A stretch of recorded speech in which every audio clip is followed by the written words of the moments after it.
My name is Melinda Calway, and I'm a watercolor and drawing instructor in the eastern part of Toronto.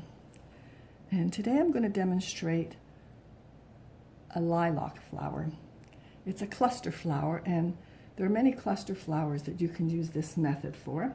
I'm going to start off with a rigger brush, and I'm going to start using some cobalt violet color. I'm just going to splash it on my paper. Just a little spatter here and there. I'm going to take some pink too. I'm using opera pink. It's a pretty color.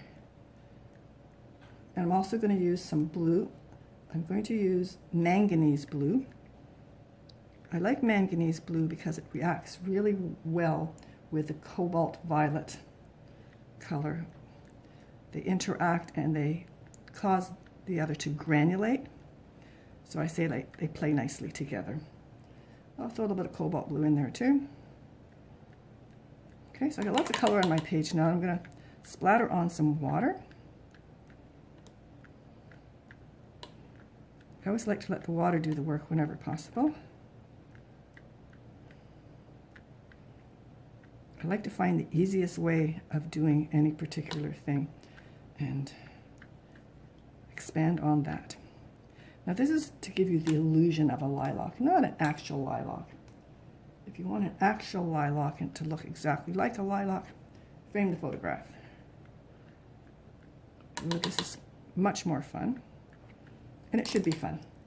If you find that watercolor is not fun, you shouldn't be doing it. I'm not saying it's easy. There's lots to watercolor and lots to learn, but it should be fun. Okay, so now I'm just kind of joining up some of the colors, mixing them around, spreading them a little bit.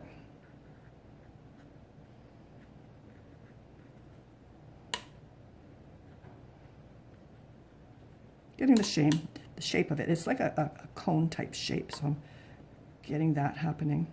Now there are other cluster flowers that you can use the same method for, like the hyacinth or the hydrangea or the allium, the purple sensation one, that big beautiful ball that comes up. You can use the same method for all of them. Just get the shape right. This is a cone type shape. The allium would be a round ball, and you can also use it for snapdragons, just maybe bigger splatters.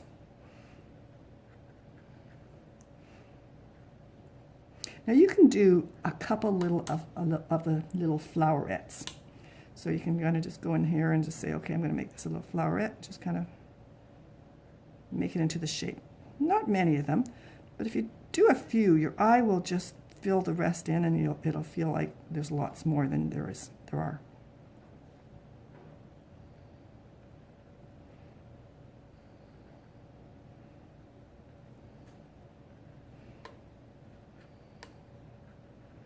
So I'm using a smaller brush right now with a shorter bristle. I was using the rigger before. The rigger has quite a long bristle. This gives me a little bit more control. And if I'm doing a few of the little flowerets, I want to have a little bit of control to be able to do those.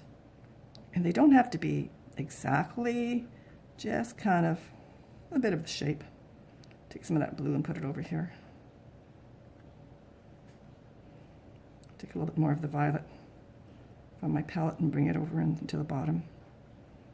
Again, thinking about my shape, getting that cone shape in there. It's really important to leave some of the white of the paper. The white is the brightest value you can get when doing watercolor on paper.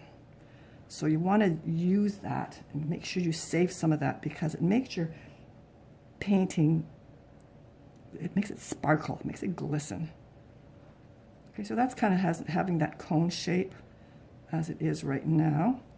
Now I'm going to take this small little brush tool. I'm going to pick up some green paint, and the little flowerets have little tiny green stems that reach out to them. So I'm going to throw a few of those in there.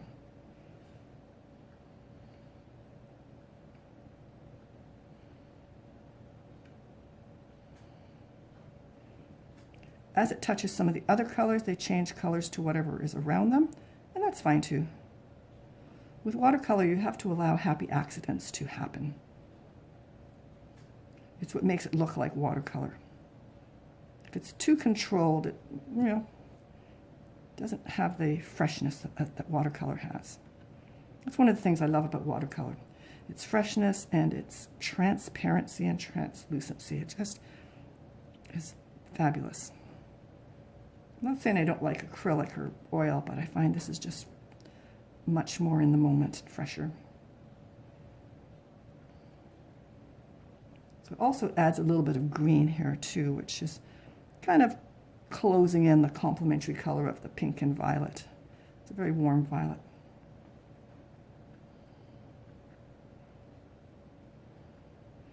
So I've put quite a few of these stems in. You can only see some of them, but that's okay. Probably should put a stem in. I'm going to use a bigger brush for this. This is a number 4 brush. I love the Escato brushes. This is an Escato. So I'm going to take this and just bring a stem down. Some of the stems, sometimes they're a little bit brown, so I'm going to throw a little bit of brown paint in this too. This is burnt umber. Just kind of throwing that, a little bit of that with the green. Let them blend together. We put a little bit of that going up, so that's a bit of a center. We throw a little bit of leaves, a few leaves on it, I should say a little bit, a few leaves. And the leaves are kind of like a pointy oval.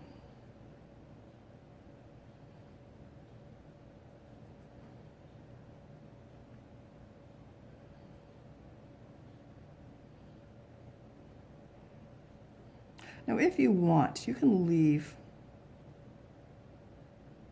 a vein down the middle of the leaf by painting around it. Or you can take it out later with like a credit card or something, and I'll show you how to do that in a second.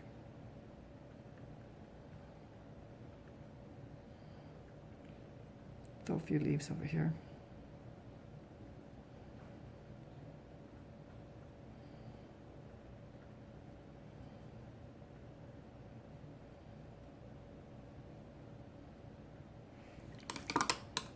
Now I can go in this and I can play with it a little bit more, add a few more of the little flowerets here and there. I'm just doing this because I'm waiting for the green leaves to dry up a little bit, because I want to show you how to make the a white vein in it. And I'm using a credit card, but I have to wait till it's almost dry. I have to wait till it loses that shine. Like right now it's got a bit of a shine on it, so it's quite wet. So I want to do that when it's wet, but it's just lost the shine. If I do it too soon, it will fill in again and I'll get a dark line rather than a white line. But this is quite fun.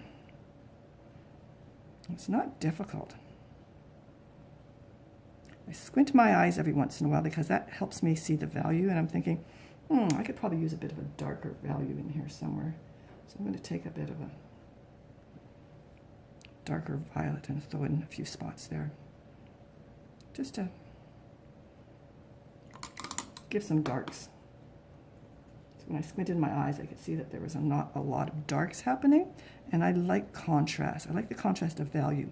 I find contrast of value is quite powerful, so I'm going to do that. So it gives it a little bit of dark. I've got some dark down here, now I'm going to put some dark up here.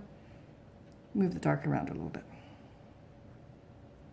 It's still quite wet on here. I can't really lift it up because it would, you know, if I turned it, it would fall off. The paint would drip off.